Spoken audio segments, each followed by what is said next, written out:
கொரியால வந்து ஃபேமஸான ஒரு 3 ஃபுட்ஸ் பத்தி தான் பார்க்க போறோம். ஃபர்ஸ்ட் பார்க்க போறது Korean fried chicken. Honey chicken, KFCல இருக்க ஃப்ரைட் சிக்கன் வந்து பார்த்திருப்போம். பட் ஆனா இவங்களோடது வந்து அது ஒரு கிளேஸ் மாரி போட்டு ரொம்ப அட்ராக்டிவா, ஸ்பைசியா இருக்குமா அப்படி என்ன ஏதுன்னு நெக்ஸ்ட் வந்து கிம்பாப். ஸோ சின்ன குழந்தையில நாமெல்லாம் வந்து உருட்டி, பெரட்டி விளையாடிட்டு இருப்போம். இது பெரியவங்க ஆனதுக்கு அப்புறமும் வந்து உருட்டி, பெரட்டி அது அழகா அவங்க உருட்டி வைப்பாங்களாம். அதை வந்து அழுங்காம குச்சி வச்சு கவ்விட்டு போயிடுறதாம்.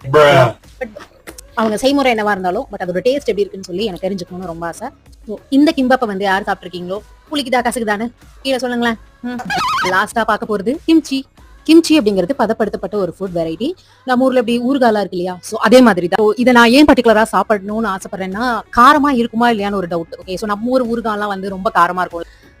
சைடுக்கு எது வச்சுக்குவாங்களோன்ற ஒரு சந்தேகம். ஊர்கா கேட்கல, என் ஃப்ரெண்ட்ஸ் வந்து கேட்டாங்க, நான் வந்து அது பப்ளிக்கா கேட்கறேன். தமிழன்ஸ் யாராச்சும் பார்த்துட்டு இருந்தீங்கன்னா மறக்காம கீழே கமெண்ட்ல சொல்லுங்க. கொரியன் ரெஸ்டாரண்ட்ஸ் நம்ம ஊர்ல ஸ்டார்ட் பண்ணா சாப்பிடுவீங்களா?